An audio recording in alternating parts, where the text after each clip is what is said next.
Hello guys, today we're gonna review the Resident Evil 4. Resident Evil 4 is one of the most influential video games in the history of the medium. A game that perfectly balances tense third-person gunplay, varied set pieces, and inescapable pacing to deliver something truly unique at the time of its release.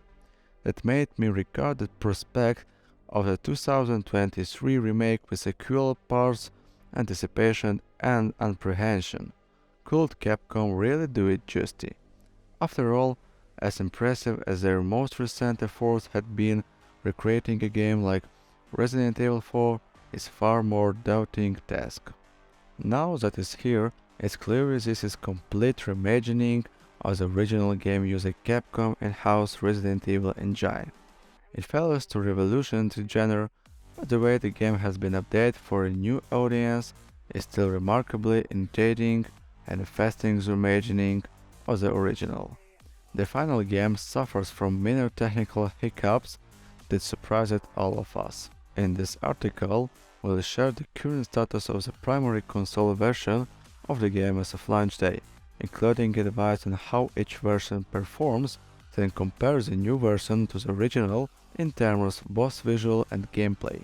Looking into the game's core design thought, Capcom opted to not just to recreate the original experience, but expand it and that diverses both celebration and scrutiny. It said the success is a time the environment still managed to channel the original game, but the actual level layouts and world structure have changed significantly.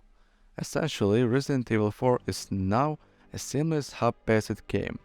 The initial village area, including the lake, are fully explorable on foot or by boat without loading screens. The entire area has been expanded and refined and still feels true to the original vision, but introduced so many new areas to explore, often with a large and more detailed interior layouts, beautiful natural indirect light, and thin spooky ambience. Overhauling the game's mechanics to suit more modern sensibilities without losing their essence is another crucial task for the remake, given how much Resident Evil 4 innovated in this space. In the original, the mechanics innately feel similar to any classical Resident Evil game. Leon controls like a tank, planting his feet while aiming and restricting movement. However, the move to full 3D world allowed to design to introduce tons of options for incursion. You can climb over any fence, smash through almost any windows, climb or knock down ladders, walk around inside and top of the most buildings, and dispatch your enemies with a wide variety of weapons and tactics.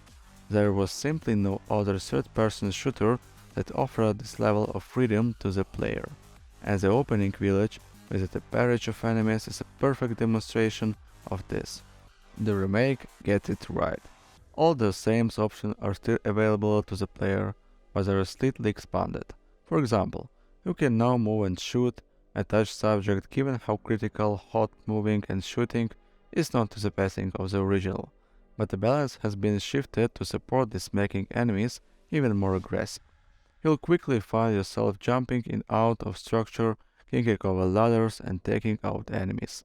The beautiful lit environment, now packed with detail, adds to the immersion and showcases the power of the engine.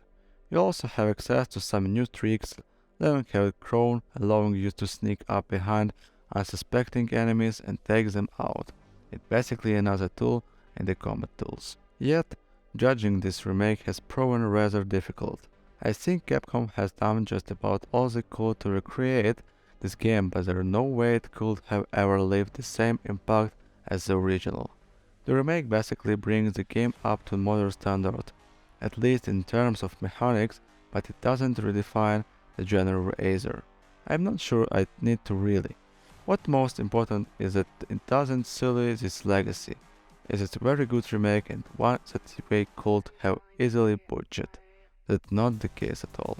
You can switch weapons on the fly with the D-pad too. The original Resident Evil 4 still holds up brilliantly as a whole, but its weapon switching is the one archaic mechanics I'm glad has been overhauled. The only criticisms I would make and something that has been bothering me for a while is the lack of an aiming slide. The switch to a reticle-based aiming system for the integrate those slides of the original Resident Evil 4 is just disappointing. It just never looked as good in action, and I would love to have an option to re-enable it. My only real nitpick stems from technical hiccups such as those I mentioned earlier.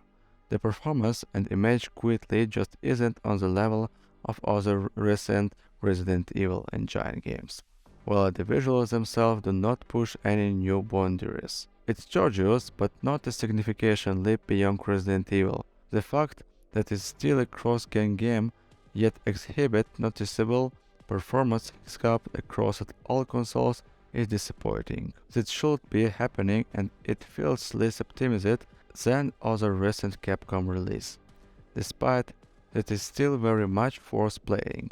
I just hope Capcom can patch these last remaining issues. Thank you for watching, guys. Goodbye.